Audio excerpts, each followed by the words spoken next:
नमस्कार, मैं हूं दीपाली। आप देख रहे खबर फास्ट उत्तराखंड के इस बुलेटिन में आपका स्वागत है। बुलेटिन की शुरुआत करते हैं इस वक्त की बड़ी खबर से। आपको बता दें, देहरादून से ये बड़ी खबर सामने आ रही है। मौसम विभाग ने जारी किया अलर्ट। अगले 24 घंटे भारी बारिश का ऑरेंज अलर्ट जारी किया है। नदियों के किनारे बसे लोगों को सावधान रहने की बेहद जरूरत है, मौसम विभाग ने ये कहा है। मौसम विभाग की चेतावनी के बाद शासन प्रशासन भी अलर्ट मोड पर आ गया है। मौसम विभाग ने लोगों से की पहाड़ की यात्रा न करने को लेकर अपील। तो बड़ी अपडेट आपको बता रहे हैं उत्तराखंड से। आपको बता दें कि बीते कई दिनों से पहाड़ी इलाकों में लगातार भारी बारिश हो रही है और इसी खबर पर ज्यादा जानकारी के लिए हमारे साथ मनोज तांगड़िया जुड़ गए हैं। मनोज, आपसे जानना चाहेंगे इस समय पहाड़ों पर क्या कुछ स्थिति देखने को मिल रही है? कई दिनों से भारी बारिश हो रही है और इसका असर जो है अब मैदानी इलाकों में भी देखने को मिल रहा है। तो आपसे जानना चाहेंगे कि बागेश्वर में क्या कुछ स्थिति है?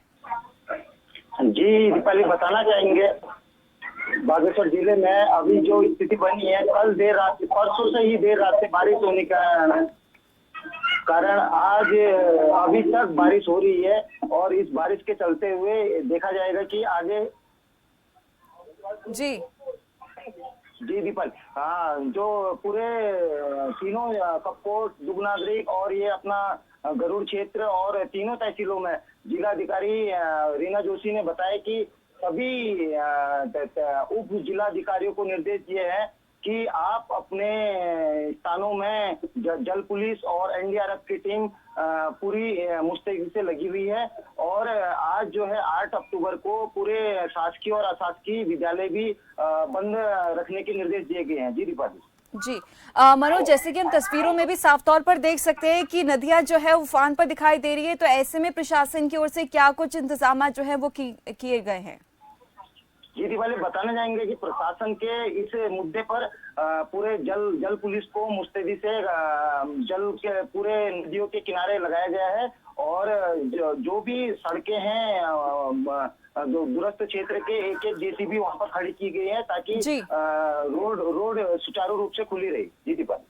चलिए, बहुत बहुत धन्यवाद मनोज तांगड़िया तमाम जानकारी के लिए। जैसे कि हमारे संवाददाता ने भी जानकारी दी है कि नदियां इस समय उफान पर है। प्रशासन की ओर से भी पूरी तरह से पुख्ता इंतजाम जो है वो किए गए हैं। और इसी खबर पर ज्यादा जानकारी के लिए हमारे साथ उत्तराखंड के ब्यूरो चीफ जुड़ गए हैं कैलाश जोशी।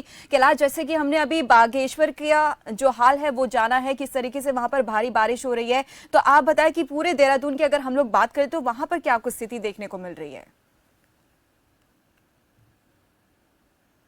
बिल्कुल दीपाली, देखिए जिस प्रकार से लगातार 3 दिनों से बारिश का अलर्ट जारी है और इस वक्त भी आज भी मौसम विभाग ने बारिश का अलर्ट जारी किया है। अगर हम देहरादून की बात करते हैं तो देहरादून में भी आज अमूमन विद्यालय बंद करने के आदेश यहाँ पर हैं और विद्यालय बंद किए गए हैं। देर रात से लगातार बारिश चल रही है और इस वक्त भी बूंदाबांदी यहाँ पर देखने को मिल रही है। अमूमन दीपाली, देखते हैं कि जिस प्रकार से पहाड़ों की अगर हम बात करें तो पहाड़ों पर मौसम विभाग का जो अलर्ट है उसको मद्देनजर रखते हुए पहाड़ों पर यात्रा न करने की अपील मौसम विभाग के द्वारा की गई है। शासन प्रशासन की अगर हम बात करते हैं तो प्रशासनिक अमला मुस्तैदी से यहाँ पर तैयार है। नदी के किनारे बसने वाले लोगों को अलर्ट मोड पर रखा गया है। उनको ये कहा गया है कि आप नदी के किनारे ना रहें और जो पिलग्रिम्स उत्तराखंड में आ रहे हैं, जो टूरिस्ट यहाँ पर आ रहे हैं, उनको पहाड़ों की यात्रा न करने की बात यहाँ पर प्रशासन के द्वारा की गई है। हालांकि अगर हम बात करें प्रशासनिक अमलों की तो जो सड़क मार्ग हैं उनको खोलने के लिए जेसीबी और पुगलैंड मशीनें यहाँ पर तैनात की गई है। जहां पर भूस्खलन हो सकता है वहां पर मशीनों को तैनात किया गया है। एसडीआरएफ की अगर हम बात करें या फिर एनडीआरएफ की बात करें तो ये प्रशासनिक अमले बिल्कुल अलर्ट मोड पर रखे गए हैं। नदी के किनारे बिल्कुल न जाने की हिदायत यहाँ पर दी है। अगले 24 घंटे के लिए अलर्ट यहाँ पर जारी किया गया है क्योंकि मानसून का अंतिम समय है। अब मानसून धीरे धीरे वापस जाने की कगार पर है, लेकिन उत्तराखंड में अमूमन ये देखा गया है जब मानसून अंतिम पड़ाव पर होता है तो उत्तराखंड में कहीं न कहीं ट्रेजरी देखने को मिलती है।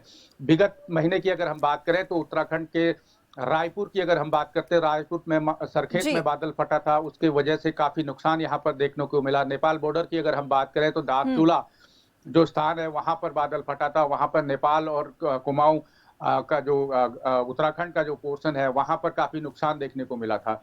लेकिन जो नुकसान यहाँ पर हुआ उसको देखते हुए इस वक्त भी अलर्ट मोड पर प्रशासनिक अमला है। जी। हालांकि सरकार के द्वारा सख्त हिदायत यहाँ पर दी गई है कि जो नदी के किनारे लोग रहते हैं उनको हटाने, वहां से बचने के निर्देश दिए गए हैं।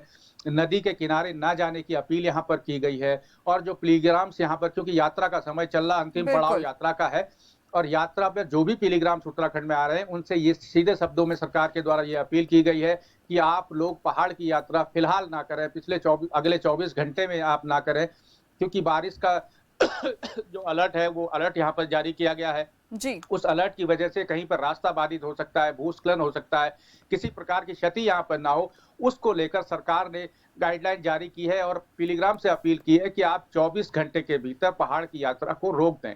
दीपाली। चलिए, बहुत बहुत धन्यवाद कैलाश जोशी तमाम जानकारी के लिए। जैसे कि हमारे उत्तराखंड के ब्यूरो चीफ कैलाश जोशी ने भी जानकारी दी है कि सख्त आदेश जो है प्रशासन की ओर से दिए गए हैं, साथ ही लोगों को भी हिदायत दी जा रही है लगातार कि पहाड़ों में यात्रा बिल्कुल भी ना करें, क्योंकि ऐसे में कोई भी अप्रिय घटना हो सकती है। और चलिए, इसी खबर पर ज्यादा जानकारी के लिए हमारे साथ हरिद्वार से केशव जुड़ गए हैं। केशव, आपसे जानना चाहेंगे बागेश्वर का हालात हम लोगों ने अभी जाना है, देहरादून में क्या कुछ स्थिति है जो देखने को मिली वो हमने देखी अभी, तो आपसे जानना चाहेंगे कि हरिद्वार में क्या कुछ मौसम इस समय देखने को मिल रहा है। बिल्कुल दीपाली, मैं आपको बताना चाहूंगा कि जिस तरीके से बीते 24 घंटों से लगातार बारिश हो रही है और जिस तरीके से लगातार पहाड़ों में बारिश हो रही है उसका सीधा सीधा असर मैदानी क्षेत्रों में देखने को मिलता है। अगर हम बात कर लेते हैं धर्मनगरी हरिद्वार की, तो धर्मनगरी हरिद्वार एक ऐसी जगह है जिसका पहाड़ों पर सीधा सीधा, पहाड़ों पर हो रही लगातार बारिश का सीधा सीधा असर देखने को मिलता है। तो जो नदी नाले हैं वो भी उफान पर हैं और जो लोग हैं यहाँ पे उनसे भी प्रशासन जो है अपील कर रहा है कि नदी नालों के पास ना जाए। नदी नालों के पास रह रहे लोगों से हिदायत दी गई है कि वो समय रहते कहीं सुरक्षित स्थान पे चले जाएं, क्योंकि अपेर कोई घटना ना हो उसको लेकर जो जिला प्रशासन है वो अलर्ट है। अगर बात कर लेते हैं आपदा प्रबंधक टीम की, तो आपदा प्रबंधक की टीम जितनी भी SDRF हो या जो भी टीम है उन सभी को अलर्ट रहने का निर्देश दिया गया है, क्योंकि हमने देखा है दीपाली की जिस तरीके से जो मौसम विभाग है, मौसम विभाग की जो चेतावनी होती है वो कहीं ना कहीं उत्तराखंड में सही साबित होती नजर आती है। तो इसको देखते हुए जिला प्रशासन भी अलर्ट मोड पर है और जिला प्रशासन ने आपदा प्रबंधक की सभी टीम को अलर्ट मोड पर रखा है। कहीं ना कहीं लोगों से अपील भी की जा रही है कि वो नदी नालों के पास ना जाए और अगले 24 घंटों तक पहाड़ों की यात्रा ना करें। जी दीपाली। केशव चौहान, जैसे कि हमने देखा है कि स्कूल बंद कर दिए गए हैं, तो स्कूल कब तक के लिए और कितने दिनों के लिए बंद रहेंगे फिलहाल?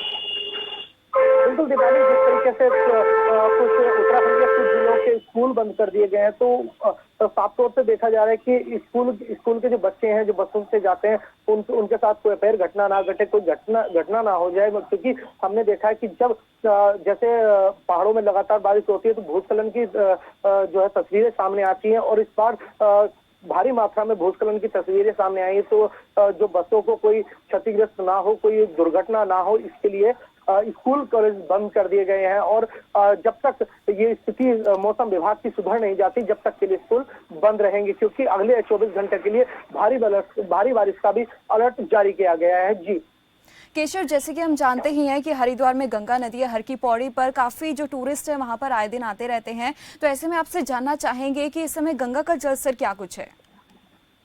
बिल्कुल दीपाली, मैं आपको बताना चाहूंगा कि जो गंगा का जल स्तर है, क्योंकि हमने देखा कि हर साल जो गंगा का घाट है उसकी सफाई की जाती है, गंगा नदी में पानी रोककर उसकी सफाई की जाती है। तो कहीं ना कहीं भी जो हमने देखा है पिछले दिनों जिस तरीके से गंगा का जल स्तर बढ़ा हुआ था और अभी जिस तरीके से लगातार बारिश हो रही है तो कहीं ना कहीं गंगा का जल स्तर बढ़ा हुआ है। लेकिन जो हर की पौड़ी है, अगर हम बात उसकी कर लेते हैं हर की पौड़ी की, तो हर की पौड़ी पे इस वक्त कम पानी छोड़कर गंगा की घाटों की सफाई भी की जा रही है, क्योंकि हमने देखा है कि यहाँ पर आए दिन कोई ना कोई स्नान बना रहता है, कोई ना कोई स्नान बना रहता है हर महीने, तो उसको लेकर गंदगी भी होती रहती है, जिसको लेकर गंगा घाटों की सफाई भी की जा रही है। तो अभी जो गंगा का जो हर की पौड़ी है, जो अन्य घाट है, उनकी सफाई की जा रही है, जिसके लिए पानी का माध्यम रोका गया है। जी दीपाली। तो केशव, आपसे जानना चाहेंगे क्या हर की पौड़ी पर अभी भी पर्यटक लगातार आ रहे हैं इस समय? बिल्कुल दीपाली, जिस तरीके से हमने देखा है कि हरिद्वार एक धर्म नगरी है और यहाँ पर जो गंगा माँ का पवित्र धाम माना जाता है और जो घाटों में अगर सबसे पावन घाट की बात करें तो हर की पौड़ी घाट है।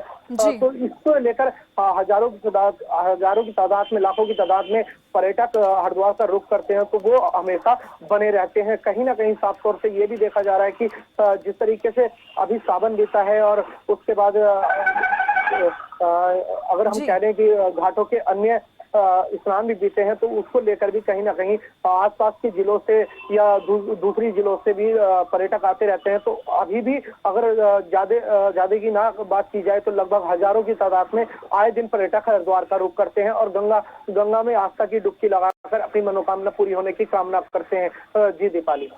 केशर, जैसे कि अभी आपने ये बात कही कि हजारों की तादाद में जो टूरिस्ट हैं यहाँ पर आ रहे हैं, हालांकि 12 महीने कहा जा सकता है कि लोग यहाँ पर आते हैं, दर्शन करते हैं, लेकिन अभी बारिश का मौसम है, तो ऐसे में प्रशासन किस तरीके से सब चीजें मैनेज कर रहा है? बिल्कुल दीपाली, मैं आपको बताना चाहूंगा कि जिस तरीके से हरिद्वार में गंगा है, माँ गंगा का घाट है, तो यहाँ हजारों की तादाद में श्रद्धालु आते रहते हैं। लेकिन जिस तरीके से लगातार बारिश हो रही है, कोई पैर घटना ना घटे, उसके लिए भी जिला प्रशासन ने लोगों से अपील करे, जो पर्यटक आ रहे हैं उनसे अपील की जा रही है कि वो गंगा के किनारे बैठ के नहाएं, गंगा में अंदर ना जाएं, क्योंकि कभी भी जल स्तर बढ़ने की संभावना बनी रहती है। तो इसके लिए जो हजारों की तादाद में श्रद्धालु आते हैं उनको पहले ही हिदायत दे दी जाती है, पहले ही उनसे अपील कर दी जाती है, जगह जगह लिखवा दिया जाता है कि गंगा में अपनी सुरक्षा को देखते हुए स्नान करें। और कहीं ना कहीं हमने देखा है कि गंगा नदी के जो पदाधिकारी हैं, जो समिति के पदाधिकारी हैं, वो भी गंगा पे लोगों से अपील करते नजर आते हैं और साफ तौर पे वो आस पास में भी घूमते नजर आते हैं। जी दीपाली। चलिए, बहुत बहुत धन्यवाद।